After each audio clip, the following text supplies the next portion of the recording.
There they both are, two identical shoes, both copiously green and indiscriminately snakeskin, reunited on your feet, like two baby crocodiles.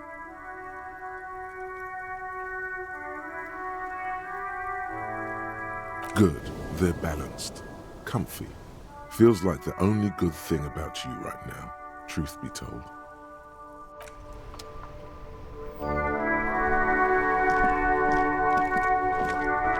The RCM in Martinez.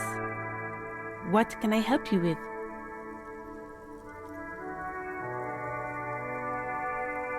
We don't see a lot of police around here, that's all.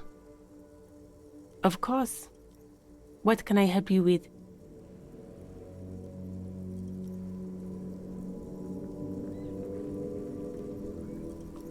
Of course.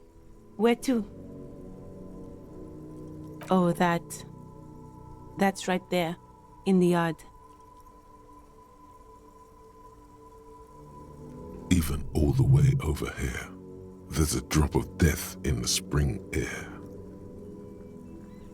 What do you mean?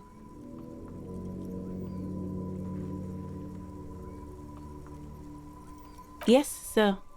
District of Martinez. This intersection is called Roundabout North. He knows where we are.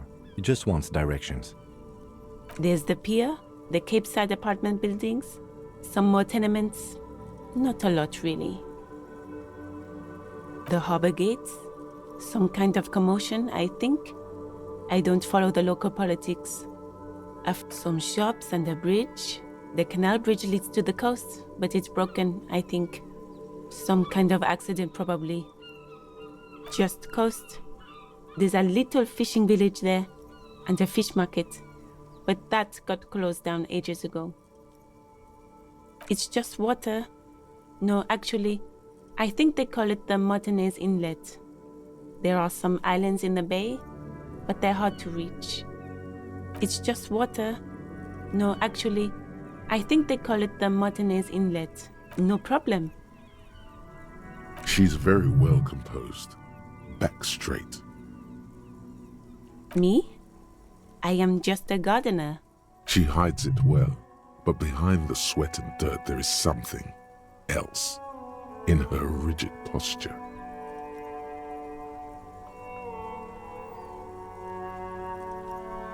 Is there? The quickness of the reply certainly does not prove you wrong.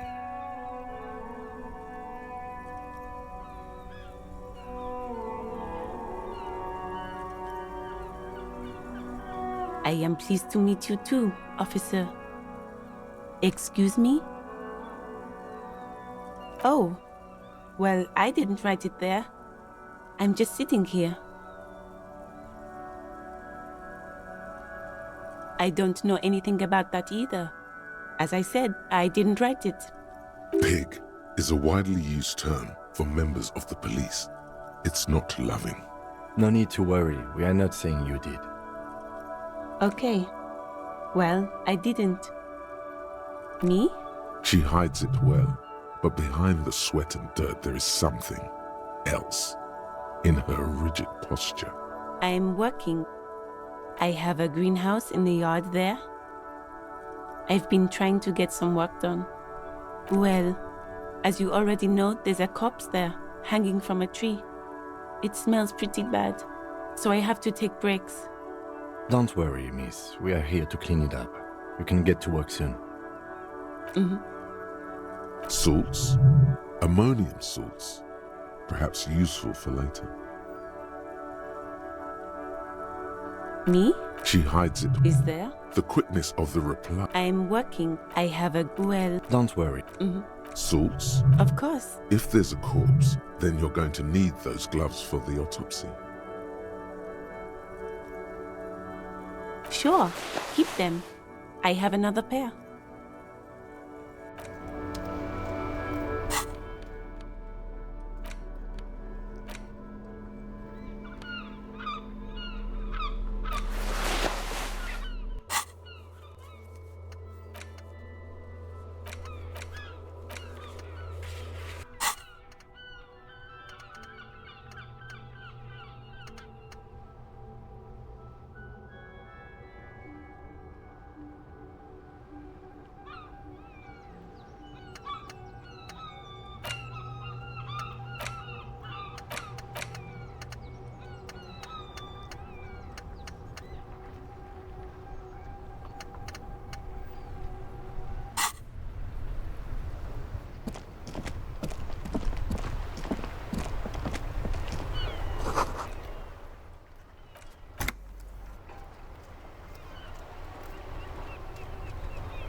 with a matrix of push buttons lists all the companies in the East Delta Commerce Center.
Hello, sir. Step right in. The store is open.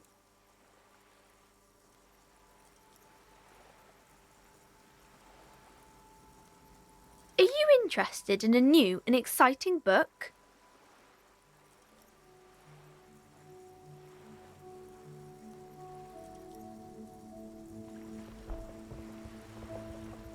It's a bookstore, sir.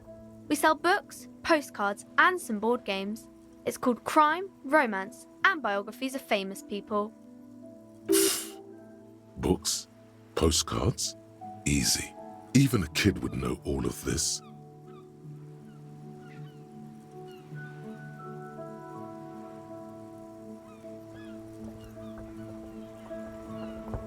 Don't be a fool. As an expert, it's your duty to tell what you know to everyone.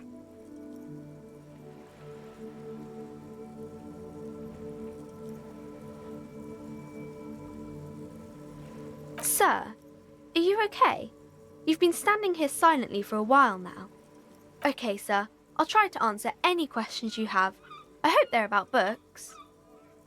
My name is Annette, sir. My mum, her name is Plaisance. She owns the store. She's inside minding the register or organising the stock.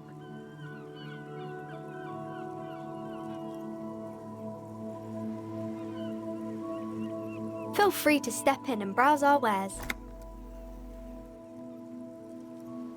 I'm signalling that the store is open. Otherwise, people might not know. They'd miss out on the crime, romance, and biographies of famous people.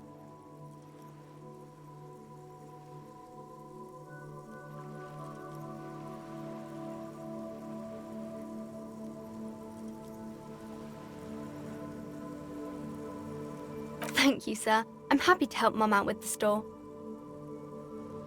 I do my studies at home at the moment. I have to help Mum keep this place running.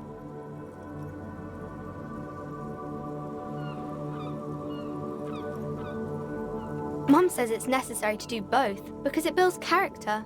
Mum says a proper worker is dutiful. That's how you get ahead in life. You succeed. There is stress and unease behind these words. She's reciting etiquette. Mum says it's peachy. She was a little afraid at first. There's talk about this house being cursed. Cursed in the way that makes them say that no business has ever really thrived here, sir. That they all go... Exactly, but we've been doing fine so far.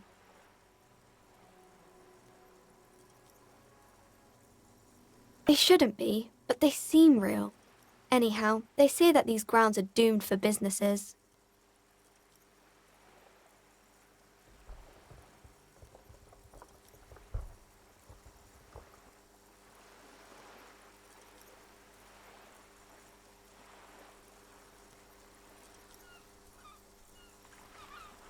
Of course, sir.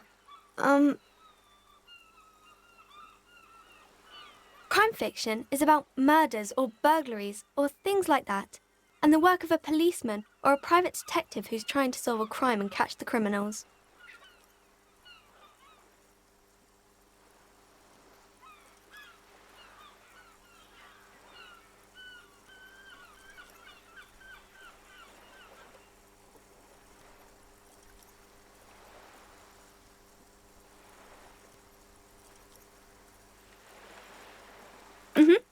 It's kind of like a puzzle too. You can guess who the criminal is, or how the good guys are going to catch him. You don't look much like a policeman.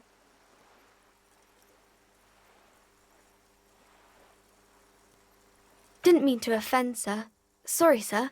It's just that you don't look like Dick Mullen.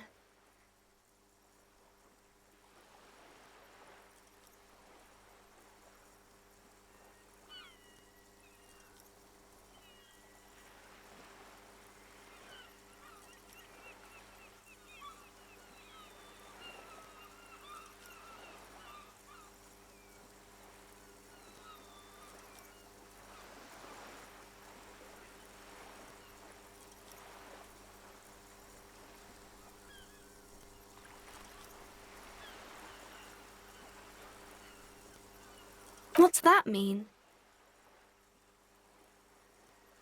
And everything's better now, sir? Why is that?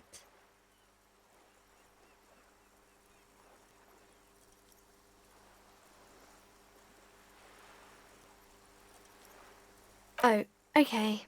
I shouldn't have said that thing about Dick Mullen.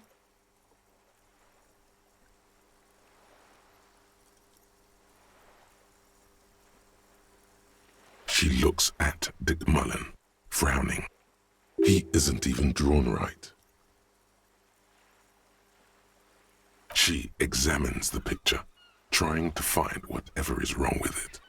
She then shrugs and puts the book aside, unconvinced. Sure you can, sir. He's just a fictional character. He'll be no match for you. Maybe you can show me some real police work, sir. Like in the books.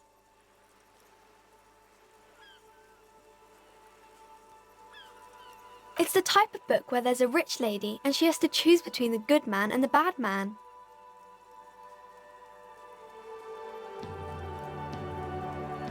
Or there could be a story about a poor lady getting a rich man. It's about man and lady business, sir.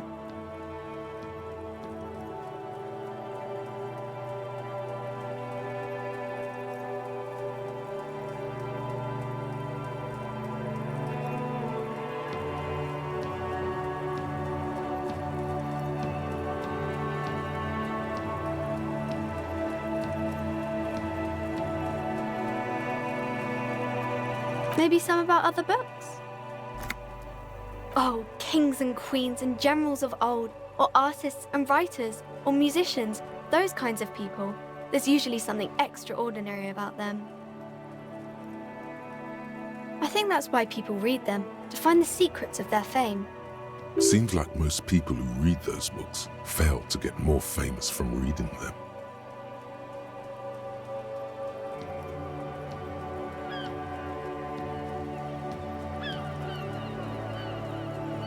But it does make the famous people more famous.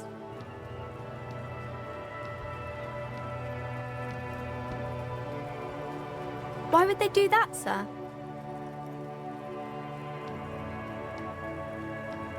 That's so cool. Maybe they'll make you a book cover picture and everything.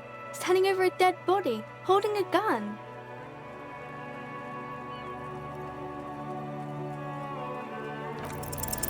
The girl keeps her hands folded, hidden. Why is that? What do you mean, sir?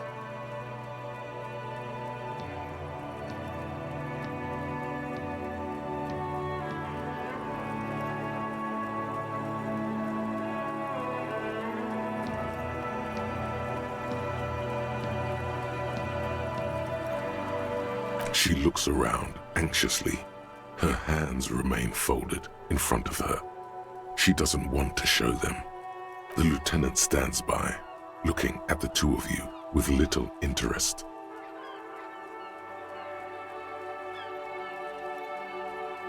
She brings out her reddened hands, her nails frayed, nearly chewed down to the flesh. And you knew this from me keeping my hands folded?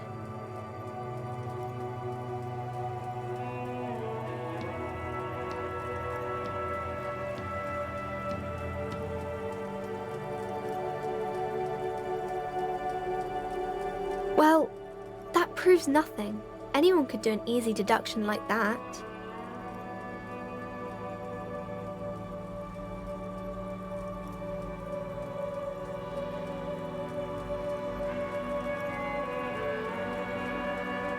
She nods, half provocative, half enthusiastic.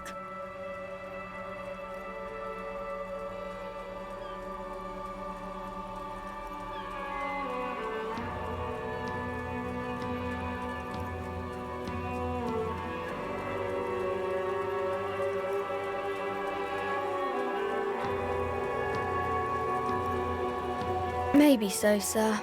Okay, I know it's a bad habit, and I shouldn't.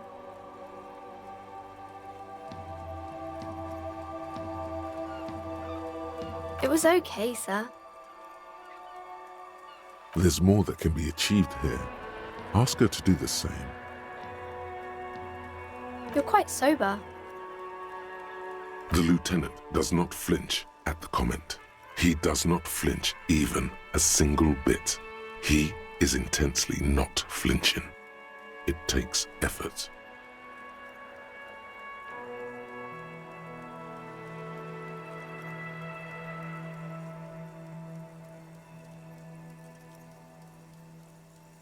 I sure hope you are, sir. There she stands, swaying on her feet, assaulted by the early spring breeze. She smiles at you. The whole situation suddenly feels familiar, somehow. There's something you're missing.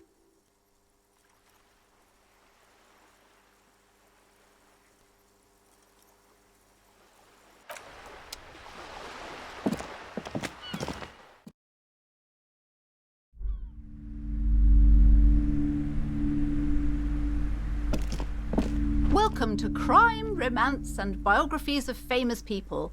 My name is Plaisance. Be welcome, and please take responsibility for the energy you bring into this space.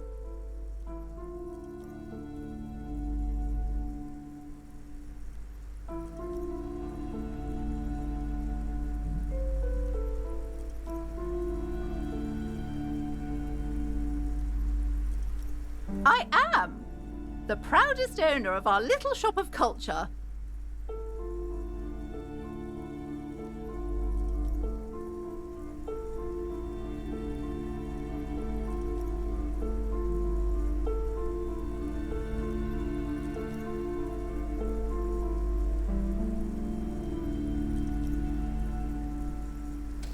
Then why are you talking to me?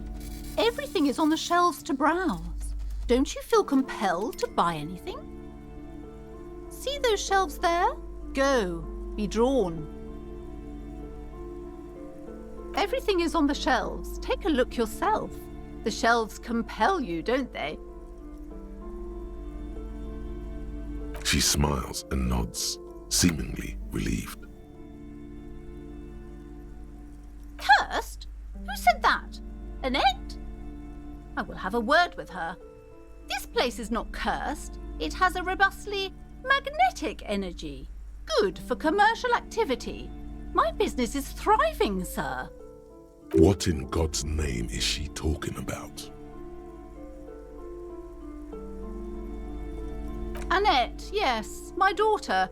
I hope she wasn't slacking off again with her nose in science fiction. Tell me, was she at her post doing her job like a proper girl?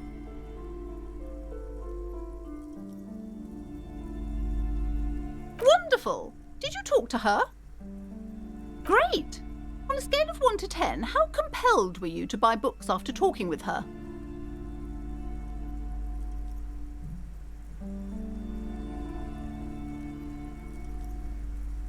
Come now, it's not personal.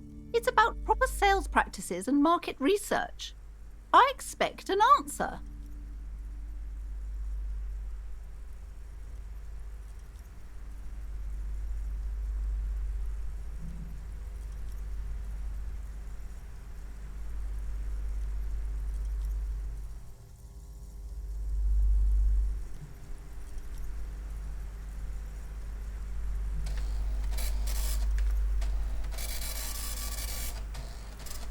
I knew it. Shameful behaviour. She's incorrigible.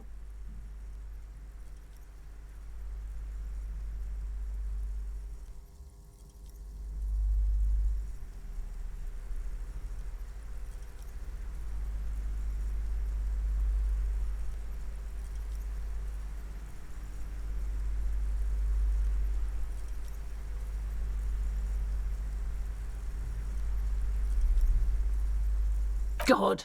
I've told her not to do that. It's such a disgusting habit. She'll get over it. Anxiety is a part of life. She can, if she has enough willpower. This is what's called growing pains. Life isn't easy. Life doesn't give breaks. Come on, ma'am. It's obvious she can't do anything about it. You are placing an unnecessary burden on a young child.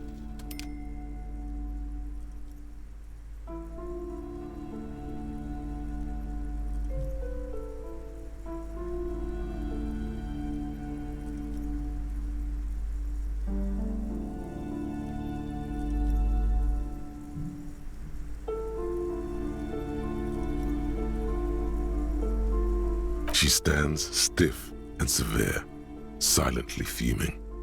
10 or so seconds pass without change. She's looking for one, but there simply aren't any good arguments for being an asshole. Oh no. Hold on. I need to invite her inside and apologise. She must be freezing out there. There. I don't know what to say to you. My husband, he tries to teach me business lessons. I have what my mother called a dull mind. All this stress.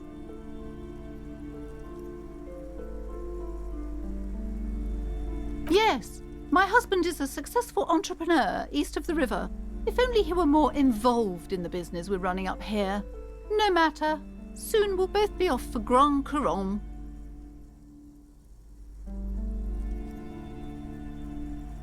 It's a proper place to live.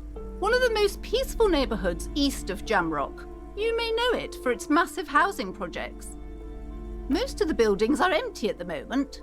It's a great opportunity to get ahead of the crowds. Better times ahead for sure. He made the initial investment. Since then, he's been what you might call a silent partner. Super silent, almost inaudibly so. Yes, I'm afraid so. A real treat she is. It would be nice if she had... No, we couldn't have afforded more children, really. Not in this economy. A glimmer of sadness blinks through the well-crafted exterior. We're quite busy people, you know, my husband and I. Quite busy. Children are a lot of work. You don't look like a father, so I don't expect you to understand. I'm sorry. I'm sure you do understand. She's been too busy helping me here, so she studied at home this trimester. This is a temporary solution, of course. I assure you, I of all people understand the importance of education. She will be back in school the moment the store takes off. And hell freezes over? Never mind. It's not a good topic to get into. The woman looks aloof. Her features much softer. Occasionally she glances at her daughter's silhouette.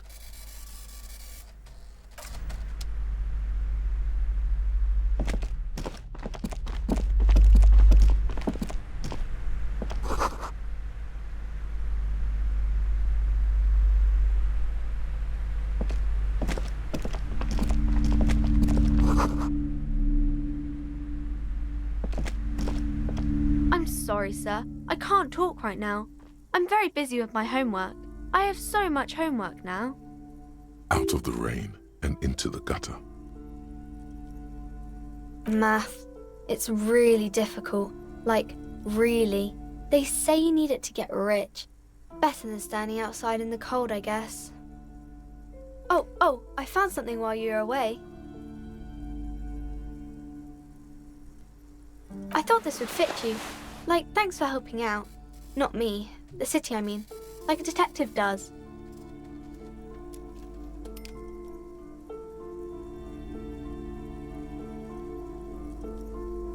Yes, just like the one Dick Mullen wears all the time. You'll look way more serious with that.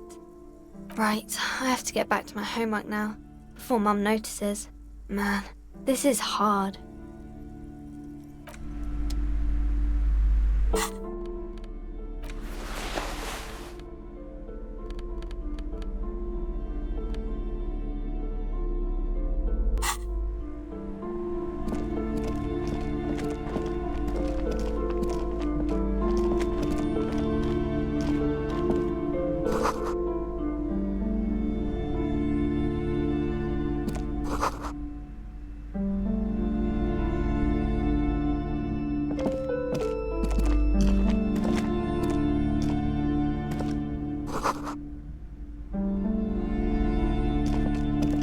This bookstore is not strictly about crime, romance, and biographies of famous people.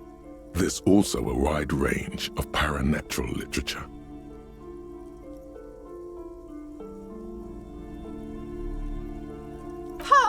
Sir, please, no browsing in that shelf. That wisdom is not for free. I can't have you end up, like, opening a police store next door and stealing my customers. Oh no! Amidst the various books, you find one written by someone named Matthias W. Dundas. It's about wholeness, unity, balance. These three things are very important to the working class mind. The point of the book, and many others on this shelf, is to give people medicinal advice in situations where they don't have access to paid health services.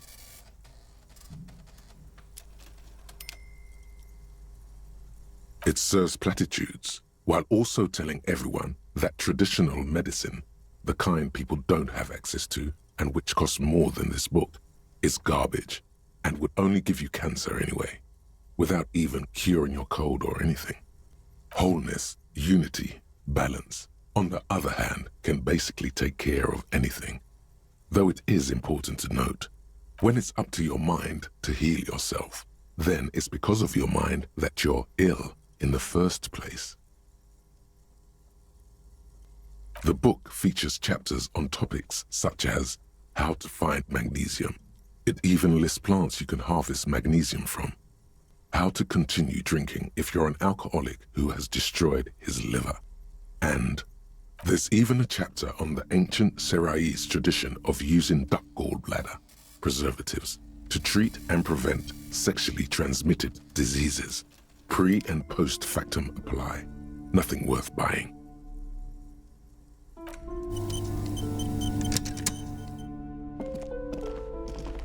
The plaque on the shelf reads, Biographies of Famous People. You see a large variety of names, none of which ring a bell. I would say... The Greatest Innocence. Yes, most certainly. It's an important educational tool delving into the depths of history, religion, and their relation to innocentic power.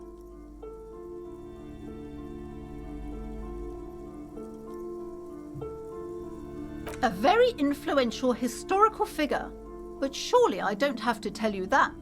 You're a law officer, and law officers have at least some education. The book is also very daring. The author aims to re-examine the universal understandings of the innocentic system, creating a fresh vantage point and a shift in the tired order of things.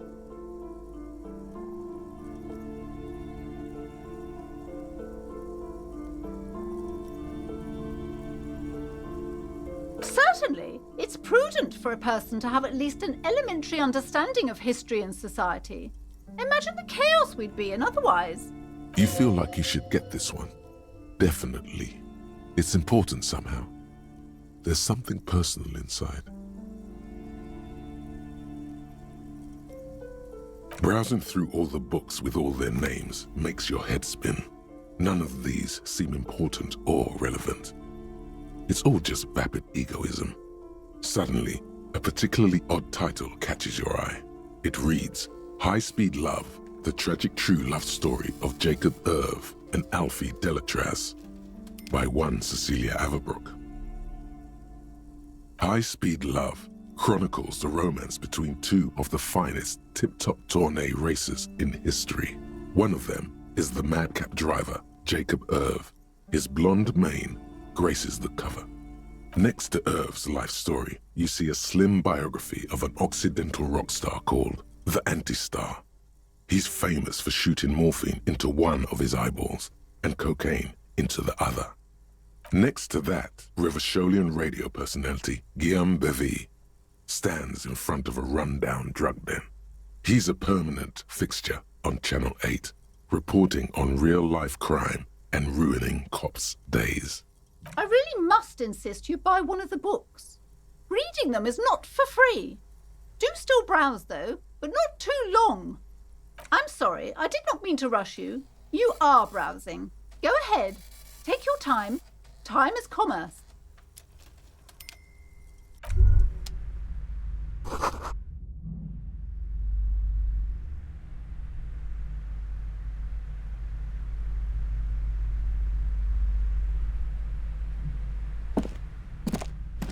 Several maps have been attached to a bulletin board hidden inside the alcove.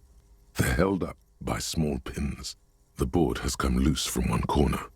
The maps look old and faded. Your eye catches a map of Insulinda, a map of Revachol, and a map of Martinez. The north coast of a verdant island is shattered by the delta of a river. It is the River Esperance. Countless bridges put the shards back together, connecting city blocks to river islands. La Delta says a great artificial heart in the center, teeming with life forms and construction. To the east, rolling hillsides, Le Jardin, Stella Marie, the suburbs of Saint-Baptiste, swallowed up into the megacity. They sound rich to you. This is Revachol East. Hudon, it's somewhere to live, not bad. Then there's Jamrock. It's bad. People shouldn't live there, but they do. Then Forburg. It's almost as bad and much larger. Then Coal City. It's the worst. You feel you're just west of Coal City, somewhere above Jamrock and close to Coal City. This large map displays archipelagos. You see a constellation of small dots on the light blue emptiness of the Insulindic Ocean. The largest in the northeast is La Caillou. You are here. Another far away in the southwest, Seminese Islands, Ile de Fantôme. Ozon, Laurentide, Face à la Mer, Archipelagos, North Arcade Islands, all just specks of dust on the vastness of the Insulindic. On the edges of the map, the color fades into a blur of dotted lines, black and white, disintegrating into mathematics. In the northeast, a dust mite stands on the north coast of Caillou in a bookstore. It's you.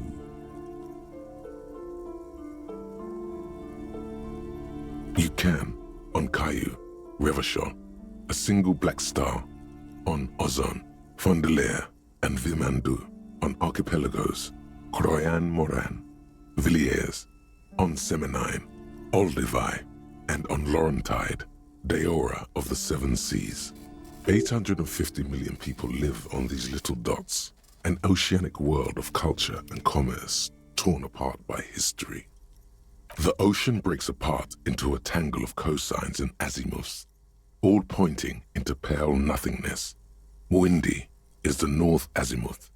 Grad is the northeast azimuth. Samara is the east azimuth.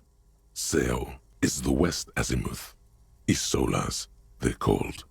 Connections to other worlds, words past the Insulindian, unknown to you. You only know you've never been there.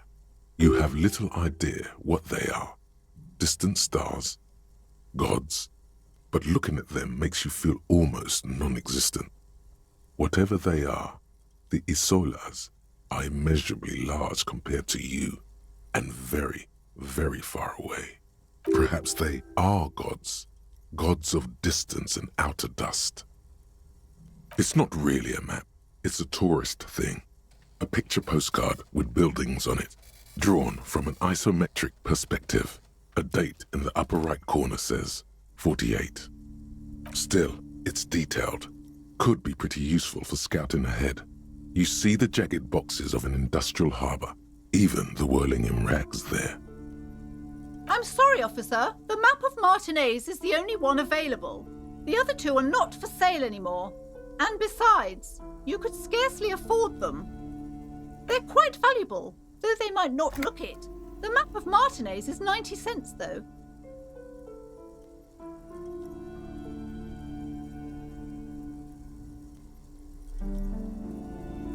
That old thing?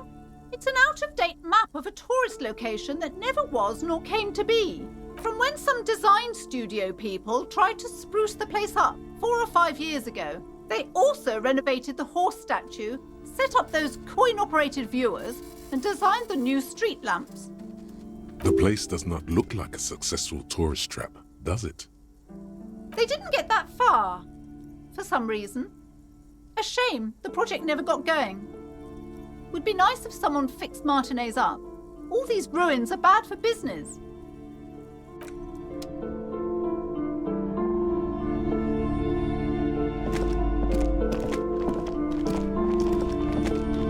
shelves are overburdened with books from the same series. You see the name Dick Mullen over and over. A couple of spook novels hide amidst all the detective books. Thrilling tales of spycraft and daring-do. Oh, crime, robberies, murders, even sexual crimes. We're fortunate to have Dick Mullen and his stories to sort all that out. You're a police officer, apparently. You should buy all of these. They really do teach a person how to be a proper detective. Crime fiction is a disgrace. An asinine misrepresentation of the physical attributes of the arduous everyday work of actual police officers. These books greatly overstate the excitement of police work, glossing over how long it takes to actually follow up on leads and eliminate dead ends. What's more, they completely ignore the psychological hardships of year after year coming into contact with people during the worst days of their lives. Not a single mention of all the stress this work creates upon the officer's family. Detective fiction just doesn't tell the truth at all. Now, would you like a list of all the books found on the shelf? You see Dick Mullen on the job. Get Me Mullen. The Stalwart Adventures of Richard P. Mullen. Dick Mullen and the Murder in the Orchard. The Sordid Affair of Dick Mullen. A killing is declared. Dick Mullen in the Murder House. The Final Case of Dick Mullen. An Obvious Lie. Dick Mullen in the Clock Tower. The Ordeals of Dick Mullen. Dauntless Dick. Dick Mullen's Funeral Pyre. The Murder of Dick Mullen. Oh no, turns out he faked it to solve a case. Yes, there's also The Dame Who Did It. Farewell, My Mullen. Faking death seems to be a common trope in the Mullen series. The morbid tales of Dick Mullen. A dark tide turns. Tragedy calls for Dick Mullen. Another one with fake death. And, of course, Dick Mullen, the murderer. In order to catch a murderer, Dick Mullen must become the murderer. After all this, you still haven't found the answer to the one question that matters. Who is Dick Mullen? Your quick eye notices a small caterpillar crawling across the spine of a book. The title reads, Dick Mullen and the Mistaken Identity. A worn paperback from Dick Mullen's classic hard-boiled phase. The premise seems to be that Dick Mullen is framed for the murder of his best friend and has just a few days to prove his innocence. Could it be the motifs of unstable identities and shocking betrayals?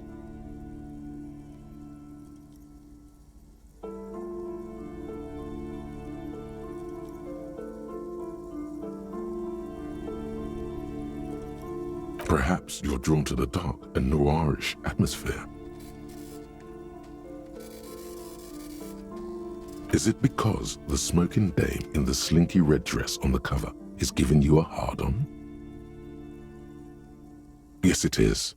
The bulge in your pants is embarrassingly obvious. Relax. It's not that bad. Also, this means your blood flow is returning to normal. Good news, really. Something the matter, detective?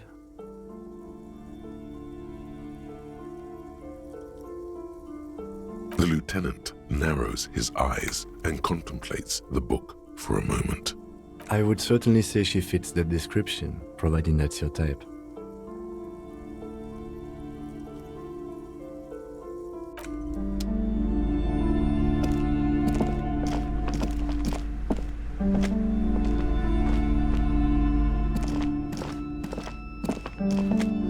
You see a set of tattered curtains blocking the way to another room.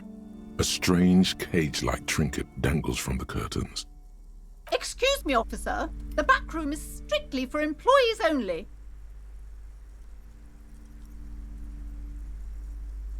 Nothing. Now please go back to browsing the books. Don't you feel compelled to look at the books? The books are all you care about. She speaks almost as if she's trying to put a spell on you. urging you to buy more books. Oddly enough, the more she tries to draw you away from the curtains, the more alluring they become.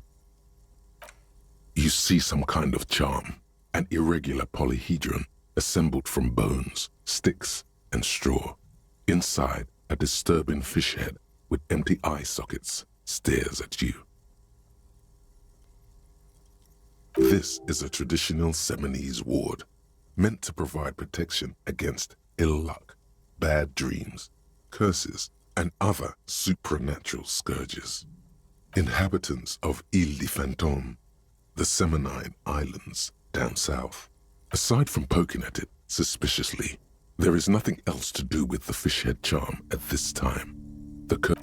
Just as you're about to pull apart the curtains, the petrified voice of the shop owner cries out once more. Sir, don't touch that. I told you it's off limits for the customers. Parapsychologically speaking, we're done if you decide to open them. I won't be held responsible for the consequences. It's too dangerous. She looks away, mumbling. Why is everyone always messing with the curtains? Why can't they just buy books like normal people?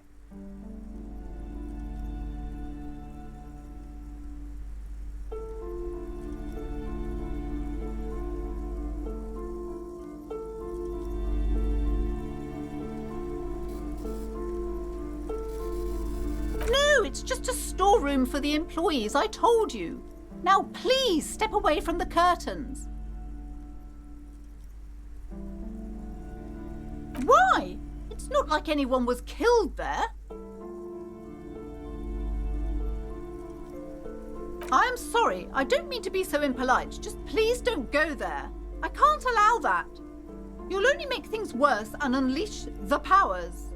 The curtains do seem frail suddenly, not robust enough to contain a slippery darkness. You do? My God, even more reasons not to mess with the curtains. Just step away, dear sir. No! Please just talk to me, officer. Come here and let's talk this through before you decide to do anything extreme. Talking is always good. Go see what she has to say. The curtains, tattered with age and covered in dust, hang before you, as if taunting you.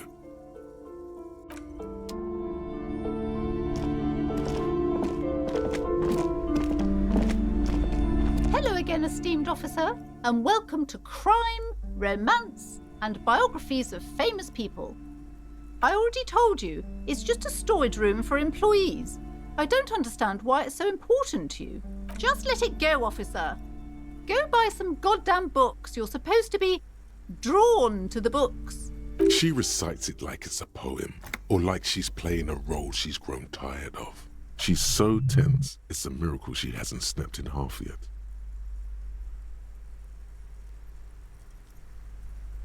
A spell? As if. This place doesn't need any spells or hoodoo mumbo-jumbo. This place has wonderful energy. Okay, fine. It's because this place is cursed. Just like Annette said, they don't call it the doomed commercial area for nothing. Are you happy now, officer? Happy that you've ruined everything? Host of hosts, she prays. Guard me and my honest business venture from the curse that lurks behind the curtains. The curse is so much worse than you could imagine. It's a disease, eating at the very foundation. It's the curse of financial distress, of ruin and bankruptcy.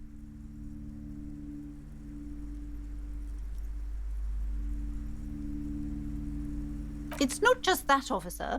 We're dealing with something supernatural here. It's the cacodemons feeding off bad business practices and disappointing income statements. There's something wrong with this building, I can tell you. Ever since I arrived, I've sensed an eerie, lingering presence, as if I was unwanted here. It's not good to talk about the curse, not in detail. The negativism, it's dangerous. Talking about the void wraiths angers them. Wow. Void raves. You have new words. Yes, I've contacted numerous parapsychologists and even a pair of Simonese mediators.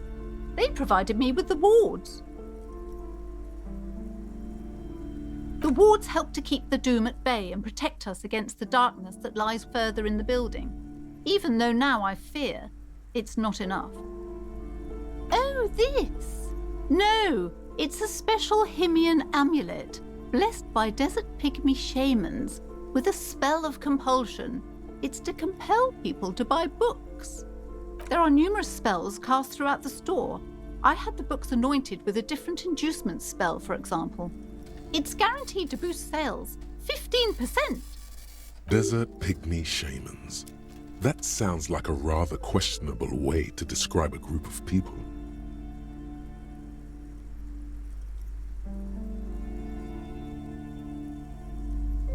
Most certainly not. I don't want anyone who's not familiar with the psychic arts to get involved in this mess. Stay away. Leave the spirits be, so they can return to their slumber. My liege, you know what this case calls for?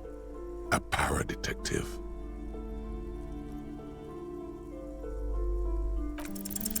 Slither up to her, you silver-tongued fiend. Show her what world-class perfidy looks like. Are you sure? Don't think I haven't seen charlatans before. You're no para-detective. You look nothing like one. And you're clearly a drinker. Pardon me for being so blunt, but... You look like one. The lieutenant keeps his usual stony calm. He silently picks out his notebook.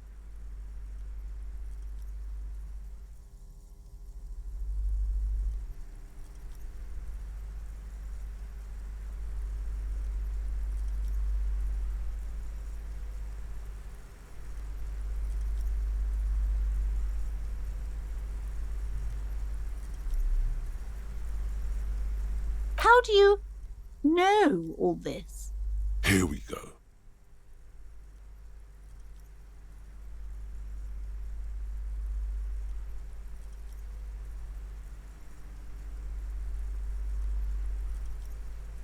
You're part Simonese. Oh, it means our meeting couldn't have been mere chance. The hand of fate guides us. But I am not the only one at risk. I have to think of my daughter. You are certain you can help us? Keep us safe? I can't allow any collateral damage to hit us.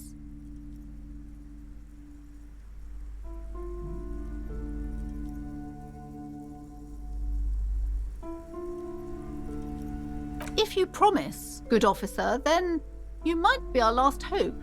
Do you swear it?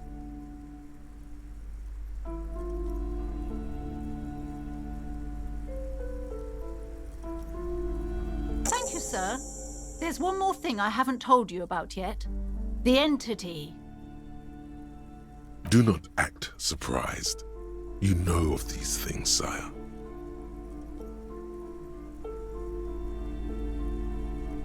Yes, a malignant entity that lives inside the chimney. It takes the form of a woman. A witch, most likely. She or it must be connected to the curse somehow. No, this chimney is part of the building's central furnace, and it's enormous. She has barricaded herself behind some metal security curtains. God knows what she's doing there. Some unnatural magic, I assume. You should go find the entity and ask what happened to all the companies in the building. What is the source of this curse? Here's the key to the warded door behind the curtains.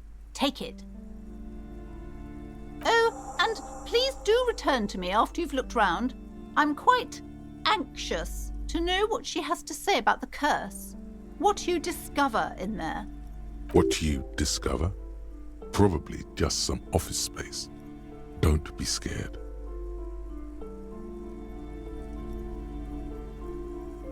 Okay, but please, only a few... The woman looks aloof, her features much softer. Occasionally she glances at her daughter's silhouette.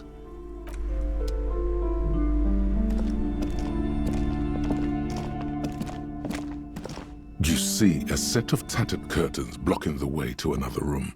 A strange cage-like trinket dangles from the curtains.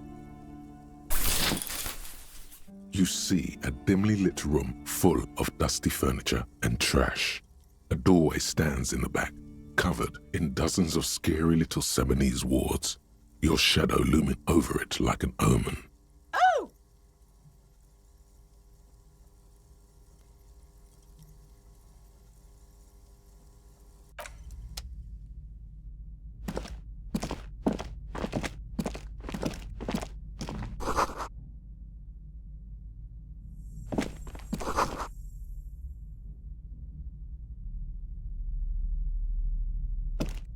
A heavy door with a missing handle stands before you, covered in dozens, if not hundreds, of Seminese trinkets and charms. It appears to be locked. After exerting some force, you manage to turn the key. It's eerily silent. The door slides slightly open, letting a draft of cold air into the room.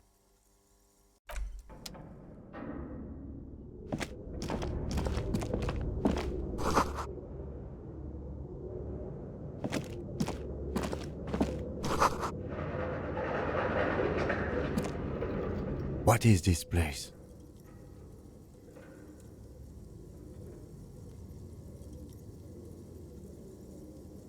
Yes, but no one's been here in ages. I doubt the electricity still works. We should find a flashlight if we want to go on. There should be one in my kinema.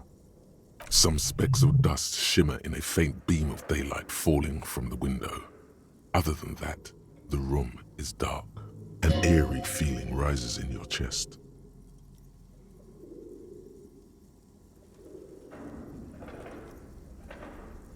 The lieutenant nods.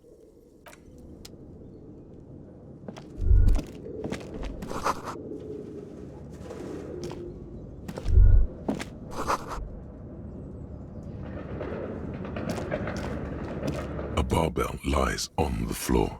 The color has worn off its weight plates. It's 60 kilograms. Your triceps hum at the sight of these weights. Show the world what kind of beast it's dealing with. Lift them. There are no collars on the barbell. This is a safety hazard.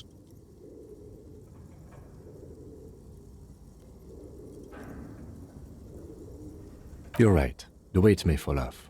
Better not touch it then.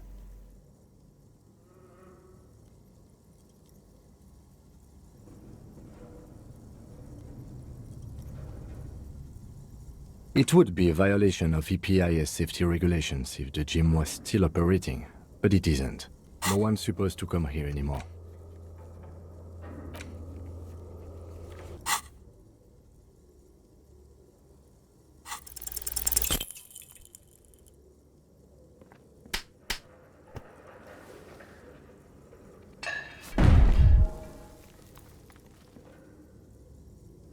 You manage to hoist it off the ground, but the barbell feels wobbly and dangerous. Your hands slick with sweat. Turns out you're no beast, just an old man with bad form.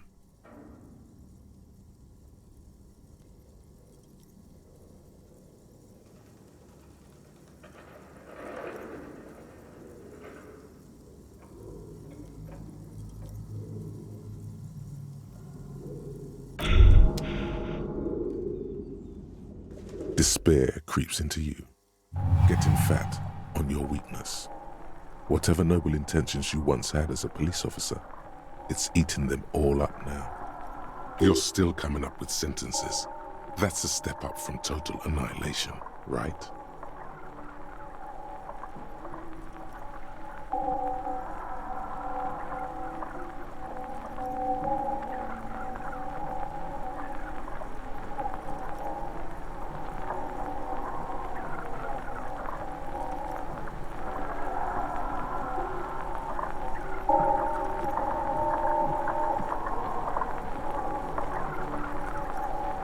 Fuck me?